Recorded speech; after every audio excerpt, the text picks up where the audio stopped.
Siap Misa Minggu Prapaskah yang pertama tahun A.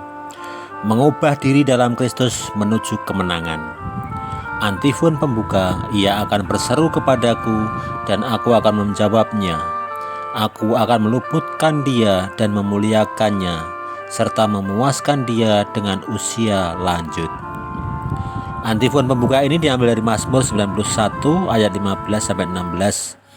Antifon ini menunjukkan kepercayaan kepada penyelenggaraan ilahi.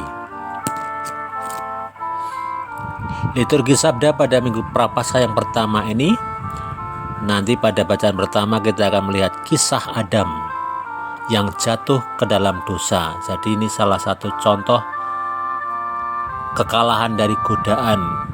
Lalu sebaliknya nanti dalam Injil kita akan melihat Yesus yang juga dicobai tetapi dia menang dari godaan.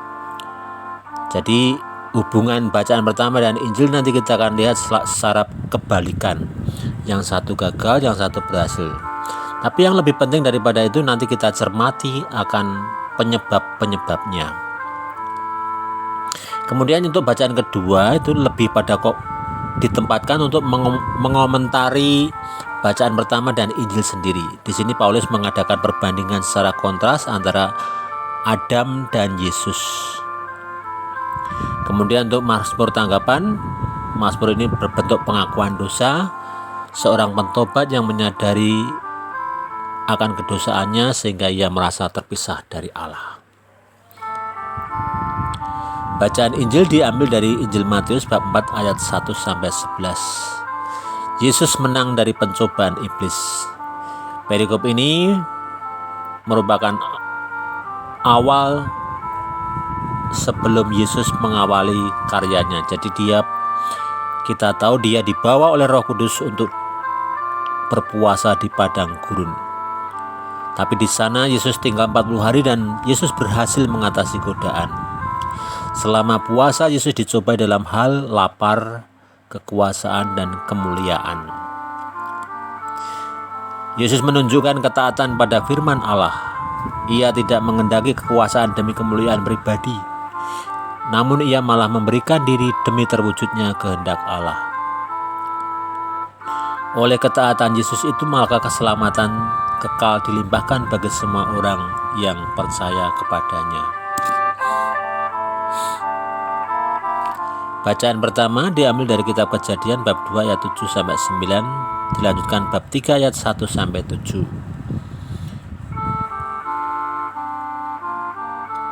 Dosa asal. Mungkin istilah dosa asal sekarang sudah jarang kita dengar ya. Tetapi dalam perikop ini kita sebenarnya bisa menemukan penyebabnya dosa asal melalui kisah kejatuhan manusia pertama ini. Perikop ini menunjukkan kebalikan dari Injil teks Injil pada hari ini yang Yesus berhasil mengatasi godaan.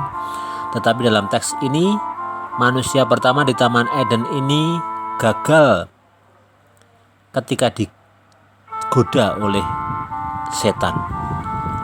Dari sudut pandang Injil, manusia pertama ini jelas tidak menghidupi firman Allah, tetapi lebih pada menuruti keinginan atau ambisi pribadinya. Perintah Allah ia abaikan, jangan kamu makan ataupun kamu raba buah itu. Namun godaan kamu akan menjadi seperti Allah, jauh lebih menarik untuk diikuti. Maka jatuhlah manusia itu ke dalam dosa. Dan dari hari ke hari dia mengalami jauh dari Allah, baik dalam jarak maupun dalam hubungan mereka semakin jauh.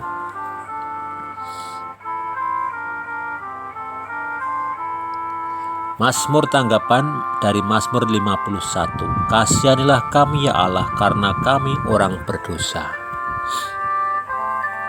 Mazmur ini berupa suatu pengakuan akan seseorang yang telah menyadari akan kedosaannya. Dia mengakui, sebab aku sadar akan pelanggaranku. Terhadap engkau sendirilah aku berdosa, yang jahat dalam pandanganmu kulakukan. Setelah sadar lalu ia memohon hikmat dan kekuatan. Ciptakanlah hatiku yang murni dalam diriku ya Allah. Teguhkanlah roh yang rela dalam diriku, dan janganlah mengambil rohmu yang kudus daripadaku.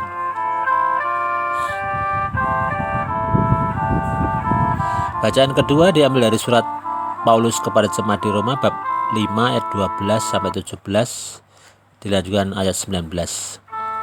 Kasih karunia menjadi berlimpah-limpah. Perikop ini dipilih atau ditempatkan di sini untuk seolah-olah untuk mengomentari bacaan pertama dan bacaan Injil. Paulus di sini membuat perbandingan antara peran dua Adam, Adam baru dan Adam yang lama. Ketidaktaatan Adam manusia pertama atau Adam yang lama menyebabkan datangnya dosa yang berujung pada maut bagi semua orang. Sebaliknya, ketaatan Yesus membawa karunia Allah yang berujung pada keselamatan. Ternyata kasih karunia Allah lebih besar daripada satu pelanggaran. Jadi oleh ketaatan satu orang, semua orang menjadi orang benar. Selamat mempersiapkan diri untuk menjadi siap misa pada Minggu Prapaskah yang pertama. Semoga kita menjadi pribadi-pribadi yang taat akan firman Allah. Tuhan memberkati.